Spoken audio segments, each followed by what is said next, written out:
नमस्कार दोस्तों, चलिए आज क्लास 10 का इतिहास के प्रथम लेसन का हम लोग ऑब्जेक्टिव क्वेश्चंस के बारे में बातें करते हैं।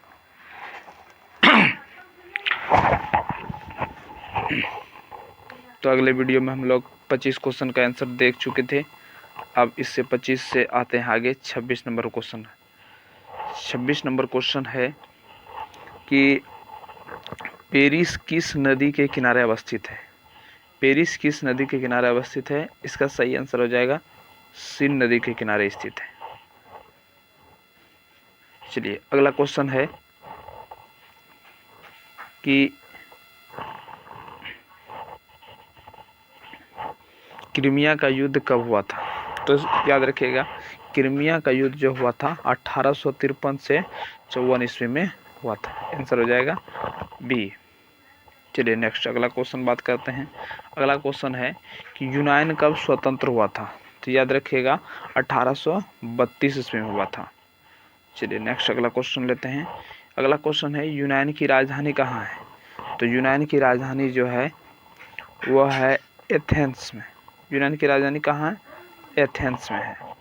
चलिए नेक्स्ट अगला क्वेश्चन बात करते हैं। अगला क्वेश्चन है कि मेजनी का संबंध किस संस्था से है? तो याद रखिए मेजनी का संबंध कार्बोनरी संस्था से है। चलिए नेक्स्ट अगला क्वेश्चन है इटली के एकीकरण में किसका योगदान नहीं था?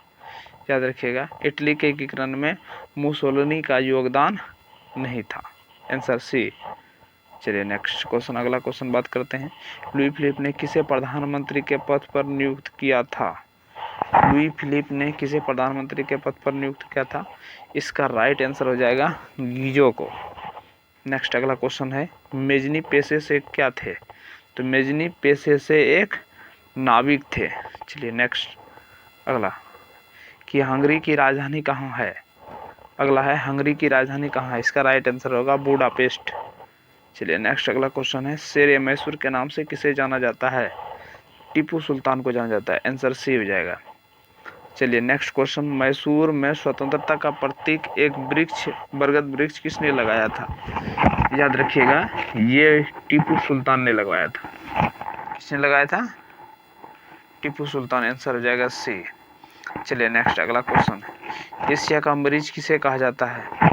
तो एशिया का मरीज जो है वह चीन को कहा जाता है। जस्ट इसी के विपरीत में क्वेश्चन है यूरोप का मरीज किसे कहा जाता है? तो यूरोप का मरीज जो है तुर्की को कहा जाता है। नेक्स्ट क्वेश्चन अगला है कि तुर्की की राजधानी कहाँ है? तो याद रखिएगा तुर्की की राजधानी अंकारा है। चलिए नेक्स्ट अगला बिस्मार्क को सबसे अधिक भय किससे था? तो याद रखिएगा इसका आंसर होगा फ्रांस से था। चलिए नेक्स्ट अगला है कि समानता स्वतंत्रता बंधुत्व किस क्रांति का देन है? तो याद रखिएगा ये फ्रांस की क्रांति का देन है। चलिए नेक्स्ट अगला क्वेश्चन आगे बढ़ते हैं। लाल कुर्ती नामक सेवा का सेना होता है। यहाँ पर सेवा लिखा गया है लेकिन यहाँ पर होना चाहिए सेना। क्या होगा? सेना। लाल कुर्ती नामक सेना का गठन किसने किया था? इसका आंसर है गैरी वर्ल्डी ने किया था। चलिए नेक्स्ट अगला क्वेश्चन। अगला प्रश्न है कि इटली के एकीकरण का जन्मदाता किसे कहा जाता है? इटली के एकीकरण का जन्मदाता नेपोलियन को कहा जाता है। चलिए नेक्स्ट अगला क्वेश्चन है कि यदि समाज में क्रांति लानी हो तो क्रांति का नेतृत्व नवयुवकों को हाथ में दे दो। ये किसका कथन था? तो ये कथन था जोसेफ मेजनी का। ये कथन था। ये कथन किसका था? जोसेफ मेजनी का था। चलिए नेक्स्ट अगला पर्सा का चांसलर कौन बना था? तो पर्सा का चांसलर बिस्मार्क बना था। नेक्स्ट अगला जर्मनी का सबसे शक्तिशाली राज्य कौन सा था? तो याद रखिए जर्मनी का सबसे शक्तिशाली राज्य प्रसा था। चलिए ना जर्मनी में संसद को क्या कहा जाता है? जर्मनी में संसद को क्या कहा जाता है? तो याद रखिएगा इसका आंसर हो जाएगा डायट। अगला, विश्व का सबसे बड़ा महाकाव्य कौन सा है? तो विश्व का सबसे बड़ा महाकाव्य महाभारत है।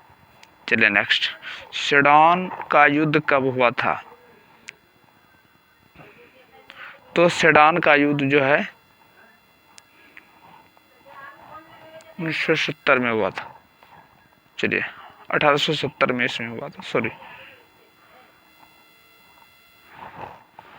चलिए नेक्स्ट अगला क्वेश्चन चलते हैं। अगला क्वेश्चन है कि फ्रैंकफर्ट की संधि कब हुआ था? फ्रैंकफर्ट की संधि कब हुआ था? तो इसका आंसर हो जाएगा बी नंबर, 10 मई 1871 में हुआ था।